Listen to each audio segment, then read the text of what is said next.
Assalamualaikum warahmatullahi wabarakatuh. Pada kesempatan kali ini, saya akan memberikan materi dalam mata kuliah Gizi dalam Kesehatan Reproduksi ya. Materi kali ini kita akan belajar bersama mengenai gizi seimbang bagi bayi ya. Baik, saya share screen terlebih dahulu.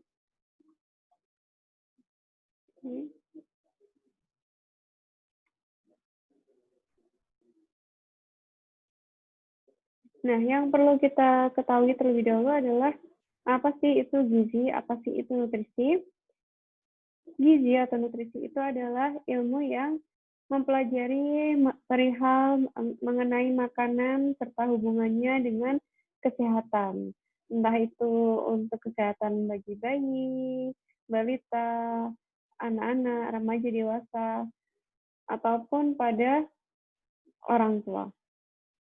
Nah, untuk gizi seimbang sendiri adalah makanan yang dikonsumsi individu dalam satu hari yang beraneka ragam dan mengandung zat tenaga, zat pembangun, dan zat pengatur ya, sesuai dengan kebutuhan yang dibutuhkan oleh tubuhnya. Jadi kebutuhan gizi seimbang bagi setiap orang itu berbeda-beda ya. Nah, tujuannya dari pemberian nutrisi bagi bayi itu memberikan zat gizi yang memadai untuk proses pertumbuhan si bayi, untuk proses perkembangan si bayi sesuai dengan tingkat perkembangannya. Jadi apabila nutrisi bayi itu tercukupi dengan baik, maka nanti pertumbuhan dan perkembangan si bayi juga akan baik ya. Nah, untuk prinsip dari gizi seimbang bagi bayi, prinsipnya itu adalah makanan yang terbaik bagi bayi itu adalah ASI ya. Kalau untuk susu formula itu adalah yang dibuat oleh manusia ya, sehingga tidak bisa menandingi ciptaan Tuhan ya, atau ASI. Jadi ASI itu tidak bisa tertandingi oleh jenis susu formula, jenis apapun ya. Berapa mahal harga dari susu formula itu tidak akan bisa menandingi atau mengalahkan ASI. Jadi bayi itu memerlukan ASI dan untuk mendapatkan tambahan energi dan zat gizi itu bisa dipenuhi dengan MPASI ya setelah bayi berumur 6 bulan bisa diberikan MPASI. Jadi selama 6 bulan pertama bayi hanya memerlukan ASI saja atau ASI eksklusif tanpa diberikan makanan tambahan apapun. Namun pemberian ASI itu harus tetap diberikan sampai bayi berumur 2 tahun ya. Semakin bertambahnya umur bayi, maka kebutuhan energi dan zat-zat gizi yang dibutuhkan oleh bayi pun juga akan semakin bertambah banyak. Zat gizi yang dibutuhkan itu melebihi jumlah dari produksi ASI ya, sehingga bayi itu harus mendapatkan makanan tambahan atau makanan ASI untuk mencukupi kebutuhannya tersebut. Nah, untuk banyaknya ASI yang diproduksi oleh ibu itu tergantung dari beberapa faktor ya. Bisa tergantung dari status gizi ibunya, tergantung dari makanan tambahan sewaktu ibu tersebut hamil ataupun sewaktu ibu tersebut menyusui, kemudian juga stres mental psikologis ibu itu juga akan mempengaruhi produksi ASI. Dan juga faktor-faktor lainnya juga akan mempengaruhi produksi dari ASI. Untuk besaran normalnya, besaran produksi ASI normalnya pada hari pertama itu sebesar 100 cc. Kemudian nanti akan meningkat ya pada hari kedua hingga selama minggu kedua itu meningkat hingga 500 cc ya. Selanjutnya pada bayi yang sehat itu nantinya akan mengonsumsi 700 hingga 800 cc ASI per hari atau per 24 jam. Tapi kadang-kadang juga ada ya bayi yang mengkonsumsi kurang dari 600 cc atau yang bahkan ada juga yang lebih dari 1 liter per hari ya, tapi mereka tetap menunjukkan pertumbuhan yang sama. Untuk macam-macam makanan bagi bayi itu terdiri dari 2 ya, makanan utama dan makanan pelengkap. Kalau dilihat dari segi gizi, kekebalan tubuh, psikologis, ekonomi, yang tidak harus mengeluarkan biaya untuk membeli susu formula atau makanan tambahan lainnya, itu ASI adalah yang terbaik ya, atau sebagai makanan utama. Jadi ASI itu makanan utama yang dibutuhkan oleh bayi hingga dari semenjak bayi tersebut lahir hingga bayi tersebut berumur 6 bulan. Nutrisi bayi sudah tercukupi dengan ASI saja. Kemudian setelah 6 bulan, ASI boleh diberikan makanan pelengkap, yaitu MPASI atau makanan pendamping ASI. Untuk kelebihan atau keunggulan dari ASI daripada susu formula,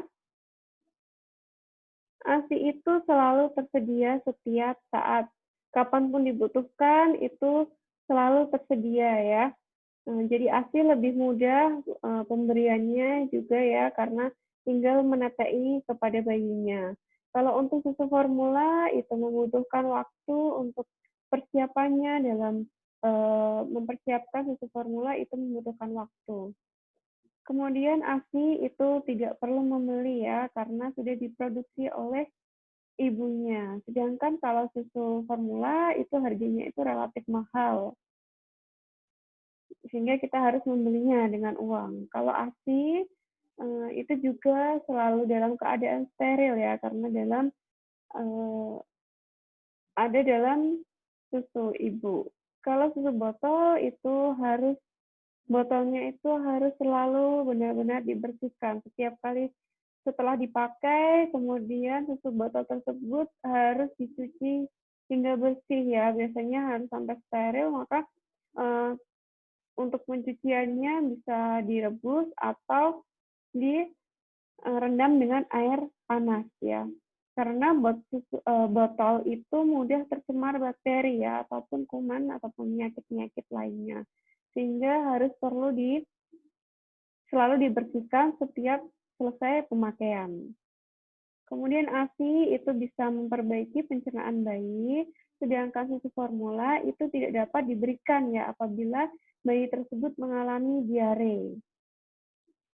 Kemudian ASI itu juga mengandung asam lemak omega 3 itu yang sangat penting dibutuhkan untuk pertumbuhan otak si bayi ya. Menurut penelitian, bayi yang diberikan ASI itu akan memiliki tingkat kecerdasan yang lebih tinggi daripada mereka yang tidak diberikan ASI.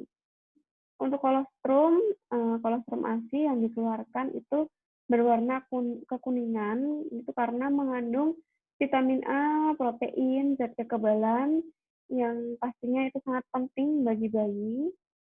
Kemudian kolostrum itu juga melindungi bayi dari berbagai infeksi ya, terutama penyakit dari diare, dan membantu dalam pengeluaran mekonium atau BAB bayi yang pertama kali yang warnanya hijau seperti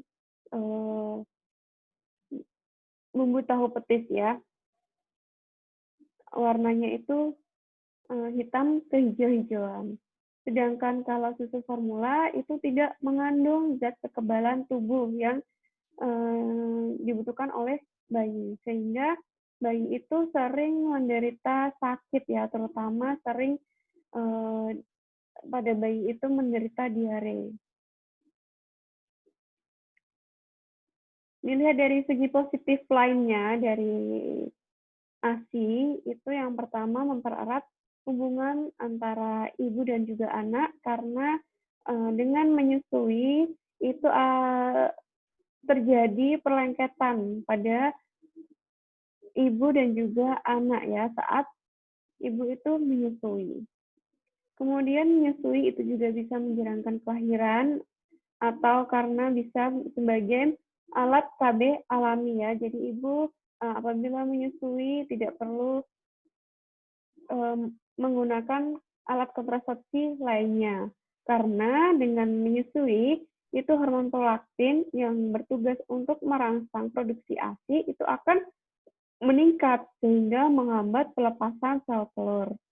Atau dengan kata lain proses ovulasi itu menjadi terhambat ya akibat dari peningkatan hormon prolaktin tersebut. Jadi selama ibu itu menyusui, selama ibu itu memberikan ASI kepada bayinya, maka dapat mencegah terjadinya kehamilan. Selama ibu itu belum terjadi menstruasi lagi ya. Nah, apabila ibu tersebut sudah mengalami menstruasi lagi, maka berarti menandakan bahwa ibu tersebut itu tubuhnya sudah mulai berovulasi kembali, sehingga dianjurkan untuk menggunakan alat kontrasepsi lainnya. Kemudian menyusui juga menghindarkan ibu dari kemungkinan timbulnya kanker payudara. Karena menurut penelitian, apabila setelah melahirkan, wanita tersebut itu tidak menyusui, maka dapat menyebabkan peradangan ataupun pembengkakan yang bisa menyebabkan perubahan-perubahan pada jaringan payudara ibu. Sehingga dapat meningkatkan resiko terjadinya kanker payudara ya. Selanjutnya dapat mencegah timbulnya DM pada masa-masa bayi ataupun masa anak-anak. Nah, untuk tips untuk mencegah obesitas untuk bayi dan balita, menurut P2PTM Kemenkes RI tahun 2019, yaitu kalau untuk bayi itu dengan memberikan IMD ya, atau inisiasi menyusui dini ya. Jadi IMD segera setelah bayi lahir, langsung dilakukan IMD. Kemudian juga MPASI itu harus dimulainya mulai dari 6 bulan. Sebelum 6 bulan hanya diberikan ASI eksklusif hingga berumur 6 bulan. Kemudian setelah itu lanjutkan pemberian ASI sampai umur 2 tahun ya. Kalau untuk pemberian makanan bayi, pemberian makanan bayi dan anak atau PMDA itu diberikan sesuai dengan kelompok umur sehingga dapat mencegah terjadinya obesitas. Kemudian tummy time untuk bayi yang belum bisa merangkak sebagai usaha dari aktivitas fisik bayi. Itu juga bisa mencegah terjadinya obesitas pada bayi. Kemudian kalau untuk balita itu berikanlah beraneka ragam pangan ya. Makanan yang lebih banyak yang bergizi pada umur 2 hingga 5 tahun dan juga beraneka ragam makanan itu bisa untuk mencegah terjadinya obesitas pada balita. Dan juga jangan terlalu banyak untuk digendong ya. Biarkan anak tersebut bergerak bebas sehingga dia dapat mengeluarkan energi dalam tubuhnya itu bisa terpakai dengan baik. Nah, itu tadi adalah tips dalam mencegah terjadinya obesitas ya pada bayi dan balita. Kemudian tahap-tahap ASI ya, yang pertama itu adalah kolostrum, pengeluaran pertama, yang pertama kali keluar, yang warnanya itu berwarna putih kekuningan, kemudian teksturnya itu kental dan lengket, yang mengandung rendah lemak, tinggi protein, vitamin yang larut dalam lemak, kemudian mineral, antibodi, sel darah putih, vitamin A, serta imunoglobulin A. Kolostrum itu hanya keluar kira-kira 1 sendok makan atau sekitar 10 ml ya. Biasanya pada ibu yang tidak mengetahui, tidak memahami betul mengenai manfaat dari kolostrum, apa itu kolostrum, itu dirasa kalau kolostrum itu adalah ASI yang tidak baik karena warnanya yang kekuningan tersebut. Jadi kemudian mereka biasanya membuang kolostrum tersebut. Padahal kolostrum itu sangat-sangat baik bagi bayinya. Nah, kolostrum ini biasanya keluar 1 hingga 5 hari ya sejak kelahiran si bayi. Kemudian setelah kolostrum habis pada hari ke-7 hingga ke-14, itu nanti akan berubah ya, yang dinamakan dengan masa transisi. Hingga kolostrum menjadi cairan air susu ibu yang sesungguhnya. Pada ASI transisi, ini jumlah karbohidrat, lemak, dan laktosa akan meningkat dan berlangsung selama 10 hingga 14 hari ya. Kemudian ASI matur itu nanti akan keluar pada minggu kedua ataupun lebih setelah bayi lahir. Semenjak bayi 2 minggu semenjak bayi itu lahir atau 2 minggu postpartum. Atau bisa juga lebih ya. Pokoknya ASI matur itu terjadi setelah masa transisi habis, setelah ASI transisi itu habis. Nah, kemudian sekitar 90% ASI matur itu terdiri dari air, dan sisanya 10% itu mengandung karbohidrat, protein, dan lemak.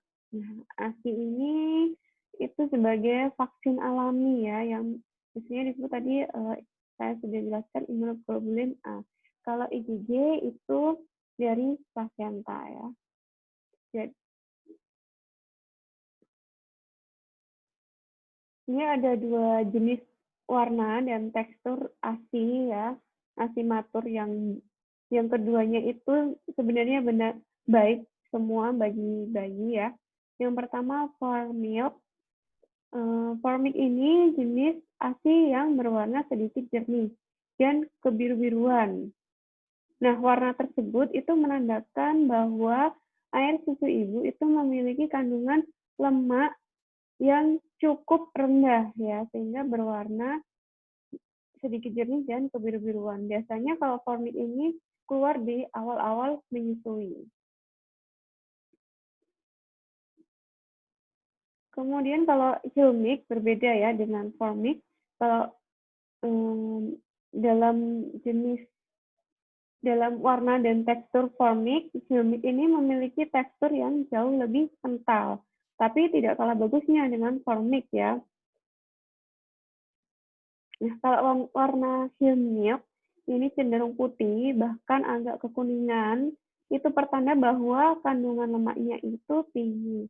Jadi warna putih agak kekuningan menandakan bahwa kandungan lemaknya itu tinggi. Kalau warnanya jernih kebiruan, itu menandakan bahwa ASI tersebut rendah lemak. Kalau semakin banyak ASI tersebut dipompa, maka kandungan lemak di dalam ASI itu akan terus meningkat ya, sehingga membuat Hilmik ini menjadi lebih kental ya. Apalagi jika ibu itu menyusui dan juga memompa ASInya sampai sesi yang terakhir, maka akan lebih bagus karena banyak mengandung Hilmik ya, yang mengandung tinggi lemak. Jadi jangan lupa untuk menerapkan cara minum ASI yang tepat, yaitu diminumkan sampai habis. Apabila bayinya sudah ASInya belum habis tapi bayinya sudah tidak mau menyusui, maka bisa dengan dipompa ya tadi, dengan menggunakan pompa ASI elektrik ataupun dengan pompa ASI manual. Dan setelah itu jangan lupa disimpan dengan baik ya, dengan penyimpanan secara tepat agar ASI tersebut awet, tidak basi, sampai ASI tersebut nantinya akan diberikan kepada bayi. Nah, untuk manfaat ASI dan dilihat dari berbagai sudut aspek itu dari aspek kesehatan ibu, isapan bayi itu akan merangsang terbentuknya oksitosin oleh kelenjar hipofisis. Nah, oksitosin itu nanti akan membantu terjadinya involusi uterus sehingga dapat mencegah terjadinya perdarahan postpartum ya. Kemudian dapat juga mengurangi prevalensi terjadinya anemia dan juga mengurangi kejadian karsinoma mamai. Kemudian kalau dari aspek KB-nya, ASI itu merupakan KB alami, sehingga dapat menjalankan kehamilannya, ini sudah saya jelaskan tadi alasannya. Kemudian untuk aspek psikologisnya, itu dapat menjalin kedekatan antara ibu dan anak, karena terjadi perlengketan. Kemudian untuk manfaat bagi bayi, yang pertama itu dapat memenuhi kebutuhan nutrisi bayi. ASI itu merupakan makanan alami yang pertama kali untuk bayinya. ASI itu akan mencukupi semua kebutuhan nutrisi bayi hingga umur 6 bulan. Kemudian untuk mempercepat pertumbuhan dan perkembangan bayi. ASI itu akan membantu perkembangan sensorik dan juga kognitif pada bayi.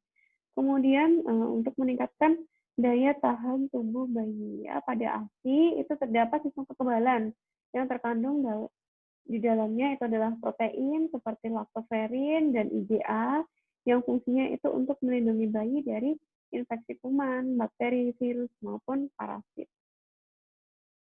Untuk jenis-jenis pengganti ASI itu ada susu sapi dan juga susu formula. Kalau susu formula itu berupa tepung yang dibuat sedemikian rupa sehingga mendekati ASI ya. Tapi seperti yang sudah saya sampaikan tadi di depan, di awal, kalau susu formula jenis apapun itu tidak dapat menandingi keunggulan dari ASI. Dan itu juga harganya juga cukup mahal. Begitu pula dengan susu sapi ya, juga kita harus membelinya. Namun apabila ASI tersebut tidak diberikan kepada bayi, itu MPASI boleh diberikan pada bayi apabila dengan ketentuan apabila ibu tersebut meninggal, ibu bayi meninggal, itu boleh diberikan MPASI, kemudian ibu menderita penyakit infeksi menaun, kemudian pada bayi yang mengalami BBLR, bayi dengan cacat bawaan, dan produksi ASI ibu tidak ada atau kurang. Kemudian biasanya pada ibu yang bekerja, bagian dari mereka itu banyak yang tidak tahu betapa pentingnya ASI eksklusif. Ataupun mereka sebenarnya sudah tahu, tapi tidak mau tahu atau tidak sadar ya akan begitu pentingnya ASI eksklusif bagi bayi. Jadi mereka lebih memilih untuk memberikan susu formula dan MPASI. Padahal sebenarnya pada ibu yang sibuk bekerja, apalagi produksi ASINya ibu tersebut bagus, banyak, mereka itu bisa menggunakan pompa ASI manual ataupun elektrik ya, yang sekarang sudah banyak terjual. Kemudian setelah itu disimpan dalam freezer, sehingga tidak perlu memberikan susu formula bagi bayinya. Nah, jadi kita sebagai bidan itu harus gencar-gencarnya mensosialisasikan betapa pentingnya ASI eksklusif bagi bayi ya. Kemudian faktor-faktor yang mempengaruhi pemberian makanan tambahan itu karena kebutuhan bayi itu meningkat. Jadi semakin bertambah umur bayi, maka kebutuhan akan nutrisi untuk tubuh bayi juga akan semakin meningkat. Sehingga bayi itu memerlukan makanan tambahan lainnya selain ASI untuk kebutuhan dalam proses pertumbuhan dan perkembangannya. Kemudian selanjutnya juga adanya penyakit infeksi itu juga akan mempengaruhi dalam pemberian makanan.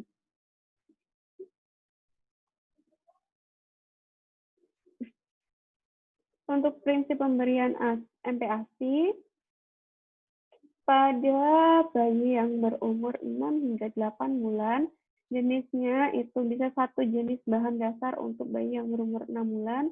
Kemudian pada bayi umur 7 hingga 8 bulan itu diberikanlah 2 jenis bahan dasar. Untuk teksturnya itu semi cair atau dihaluskan, berikan secara bertahap ya, kurangi campuran air sehingga menjadi semi padat. Frekuensinya makanan utama 2 hingga 3 kali per hari. Untuk cemilannya 2 hingga 3, cemilannya 1 hingga 2 kali per hari.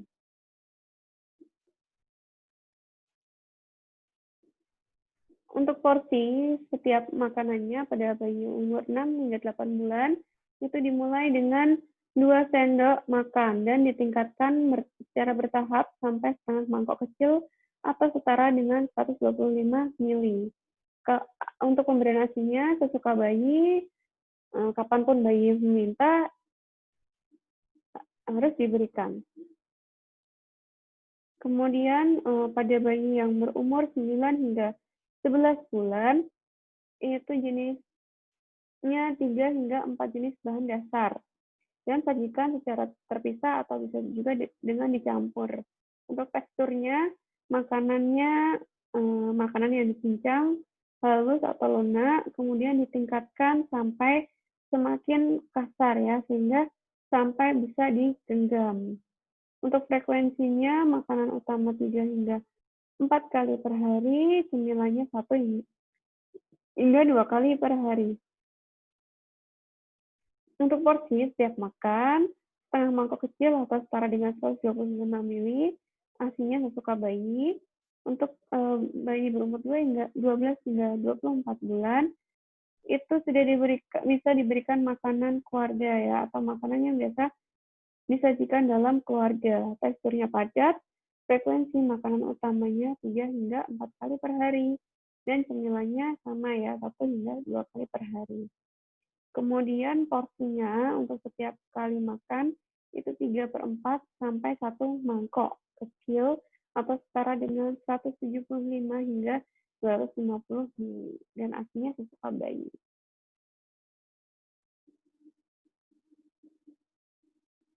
Untuk pemberian makanan bayi,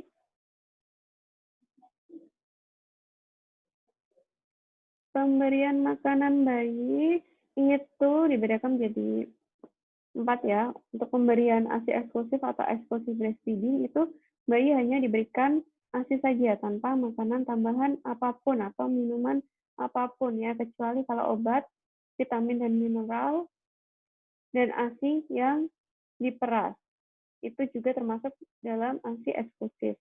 Kemudian pemberian ASI predominan atau predominan breastfeeding. Jadi selain mendapatkan ASI, bayi juga diberikan sedikit minuman atau minuman cairan lainnya, misalkan seperti air teh. Itu dinamakan predominan breastfeeding. Kalau pemberian ASI penuh atau full breastfeeding, itu bayi mendapatkan salah satu ASI eksklusif atau ASI predominan saja. Kemudian untuk pemberian susu botol atau bottle feeding, itu cara pemberian makan bayi dengan susu apa saja, susu formula apa saja.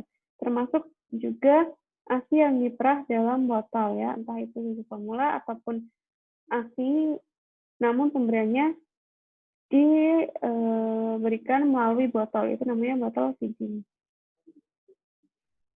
Nah, cara pengolahan makanannya, makanan bayi itu setelah lahir sebaiknya memang harus diberikan ASI saja. Namun dengan seiring pertumbuhan dan perkembangan bayi, maka bayi juga memerlukan makanan pendamping ASI.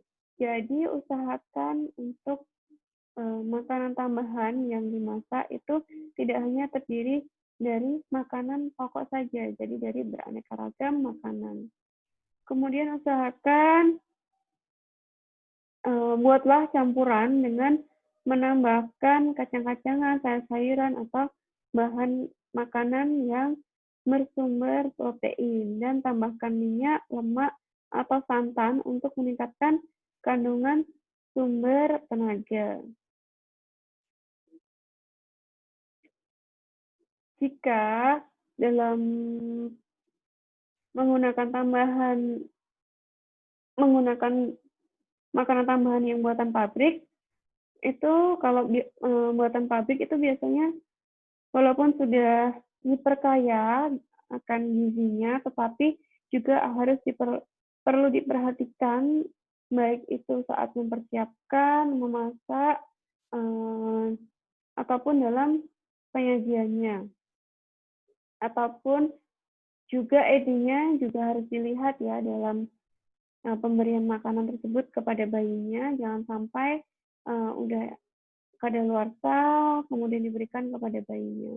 Kemudian kita juga jangan untuk membuat aturan sendiri, karena yang membuat aturan sendiri itu dapat menyebabkan anak tidak mendapatkan cukup zat gizi yang diperlukan. Dan juga pastinya perhatikan kebersihan saat mempersiapkan bahan, memasaknya, maupun waktu penyajian makanan tambahan tersebut. Nah, untuk cara pemberiannya, pemberian ASI, MPASI, pemberiannya itu bertahap ya, dari yang konsistensinya encer, dari buah dan sereal, selanjutnya kemudian kental ke padat. Untuk pemberian dari buah-buahan yang rasanya netral hingga bertahap ke yang manis. Kemudian dari tempat makannya yang digunakan untuk menyuapi bayi harus yang menarik, agar bayi itu tertarik, agar bayi itu mau untuk diberi untuk makan, dan juga sendoknya juga harus sesuai. Menggunakan sendok bayi ya, yang kecil, jangan menggunakan sendok orang dewasa. Kemudian kita juga harus membuat suasana yang menyenangkan dalam pemberian makanan ya, agar bayi tersebut lahap dalam makan. Untuk jadwal pemberian makanannya, untuk bayi umur 0 sampai 4 bulan ASI saja ya, karena kebutuhan kalorinya itu hanya 300 kalori, itu sudah terpenuhi oleh ASI. Kemudian pada umur bayi 4 hingga 9 bulan, itu bisa diberikan makan halus, karena kebutuhan kalorinya 800 kalori. Tapi kalau hingga 6 bulan, kebutuhan kalori si bayi itu sudah tercukupi dengan ASI, ya berikan ASI saja. Setelah 6 bulan baru diberikan makanan yang halus. Kemudian bayi umur 9 hingga 12 bulan diberikan makanan lembut ya, bertahap dari halus, kemudian lembut, kemudian lunak, semi keras, kemudian pada bayi yang berumur kalau sudah berumur 24 bulan atau 2 tahun, makanan anak-anak dan bisa disapi.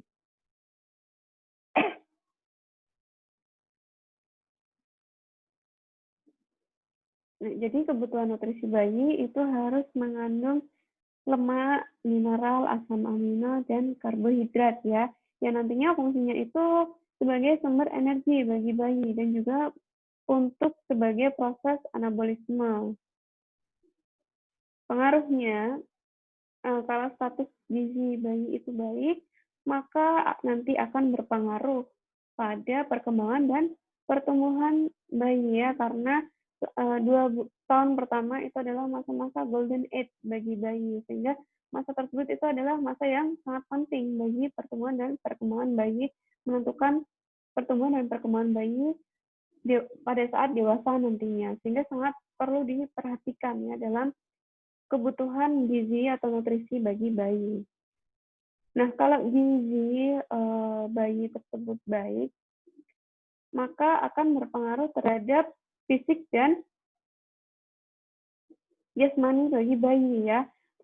Warna kulitnya bayi menjadi segar dan normal, kemudian rambut tumbuh menjadi sehat dan kuat, giginya juga tumbuh dengan sehat dan kuat, otot-ototnya pun akan berkembang dengan baik ya, motorik kasarnya akan berkembang dengan baik. Kemudian fisik dan badan juga tumbuh dengan sempurna.